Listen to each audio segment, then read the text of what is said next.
So, um, talking about this Ukraine thing with Russia, and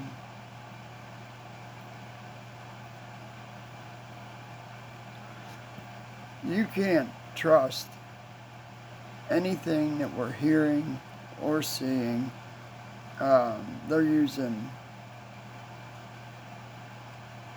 fake footage of explosions and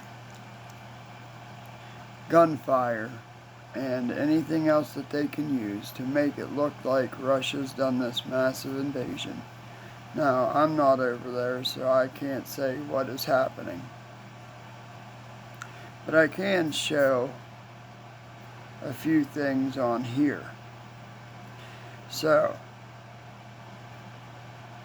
do you see what is going on in this world? Do your friends, do your family, do they see what is going on in this world? Because right now, everybody's believing the mainstream narrative, basically, that there's this massive war taking place. Now, there's a good possibility that there is some kind of invasion. I wouldn't doubt it. But before you go believing things and saying bad things about Putin or anybody else, because if you're a Christian, you should know better than to be saying bad things about people. You're to pray for them. We're not here to judge. But on April 1st, oilprice.com provided an analysis of a growing crisis in Ukraine between the Ukraine government and the Russia-backed breakaway province of Donetsk. I'm sure I didn't say that right, whatever. The oil price article concluded that it appears that Putin's strategists have outmaneuvered Western powers. The weak response from both Brussels and Washington, Russian power moves in recent years appears to have emboldened Putin. Sanctions have been largely ineffective, while military options seem to be out of the question. Russia gas politics could now be a major pivotal factor in stopping any EU, NATO support if a renewed Ukraine conflict were to break out. Excuse me. So, Europe gets like most of their gas from Russia. Now, I don't know if you guys know, but like they are putting mad pipelines, or trying to put pipelines up in other countries, European countries. But yet, we have our pipelines, and Let's Go Brandon shut them down as soon as he got in. And they're still shut down. But yet, we're being told that sanctions are going to affect us. I've been alive for 45 years, and I've never really seen sanctions affect this country like this. I'm not saying they may never have, but not to where we noticed it this bad. So, you can go on to read that if you want. It's Peak Prosperity is the website. So,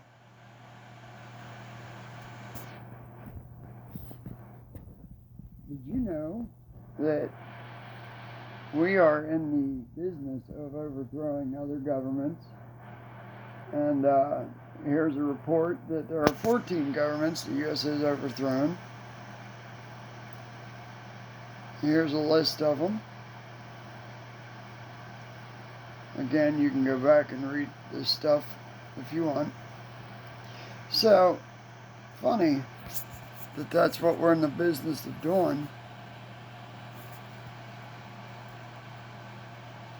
And you got this guy. I thought he looked something familiar. I heard the name. And if you see that the president of Ukraine was an actor, guess what his role was? You'll never guess. Believe it or not, he was the president of Ukraine on a TV show. He was also a comedian, whatnot. But you can look into that as well. Interesting, right? So,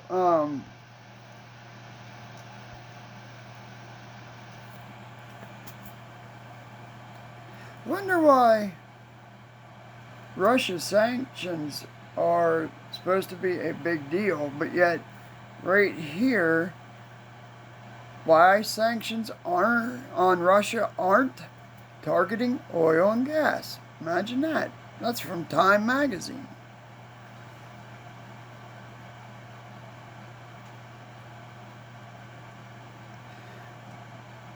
So how did the Russian sanctions make our price of gas skyrocket? But if you compare the price of gas to Russia to the price of gas what we're paying here, there's some people on YouTube, there's a family, they go around and they show the prices after sanctions. And they did a video, just saw it yesterday, where they're paying like $1.80 a gallon, which they converted liters to gallon to make it, proper. So it was like $1.80. We're over $4 here in Pennsylvania.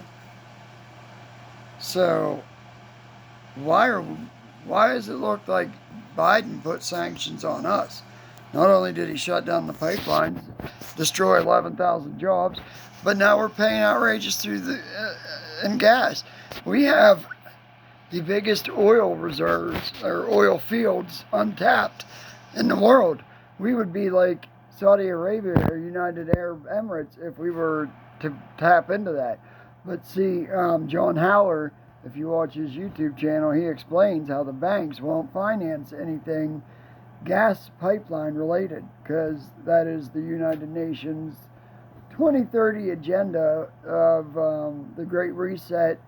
It's to get rid of complete oil and gas, and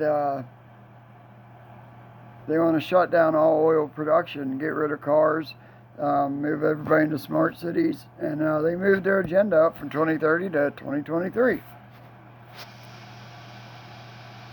So then, if you even just go to this one website here, Russia accuses Ukraine of preparing nuclear false flag. Ukraine claimed rockets fired at second nuclear facility. 37% want to send Americans to die in Ukraine. Biden is cutting deals with Venezuela.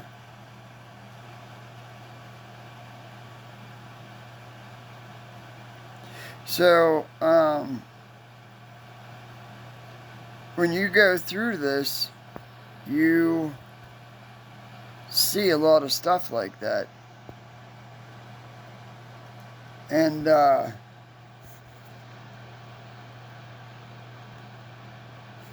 when you go on here, and you listen to this.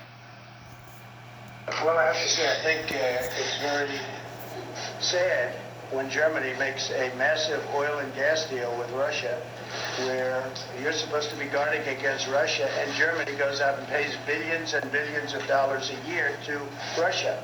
So we're protecting Germany, we're protecting France, we're protecting all of these countries, and then numerous of the countries go out and make a pipeline deal with Russia, where they're paying billions of dollars into the coffers of Russia.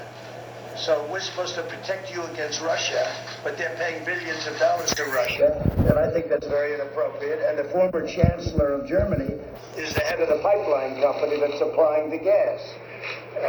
Ultimately, Germany will have almost 70% of their country controlled by Russia with natural gas. So you tell me, is that appropriate? I mean, I've been complaining about this from the time I got in. It should have never been allowed to have happened. But Germany is totally controlled by Russia, because they were getting from 60 to 70% of their energy from Russia and a new pipeline. And you tell me if that's appropriate, because I think it's not. And I think it's a very bad thing for NATO, and I don't think it should have happened. The sanctions on the Nord Stream 2 project are included in a wide-ranging US defense spending bill.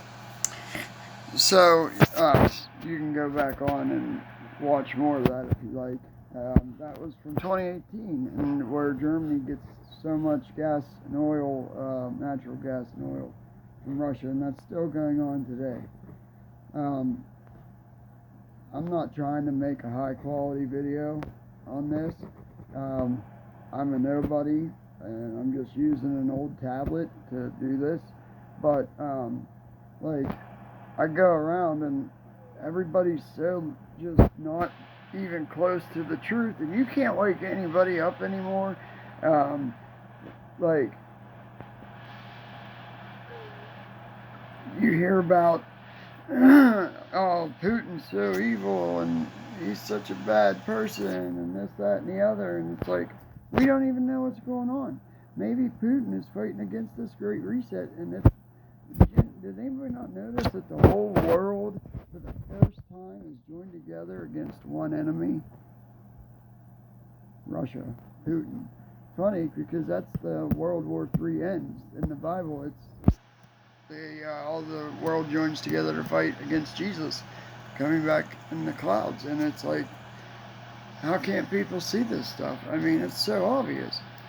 So I just hope that people will just start doing their own research, because they are crushing us and we are quickly running out of time. And if people don't join together, the American government's supposed to work for us people, not the other way around. When the government fears the people, there's true freedom and liberty. But when the people fear the government, that's true tyranny. And that's basically what's going on today. It's a tyrannical government, and they work for us, but yet everybody's so damn worried about making a stupid TikTok, or, worrying about football or some stupid star on TV. If people don't get their heads out of wherever they have them and start paying attention, we're all done for. Wake up, people. Wake up.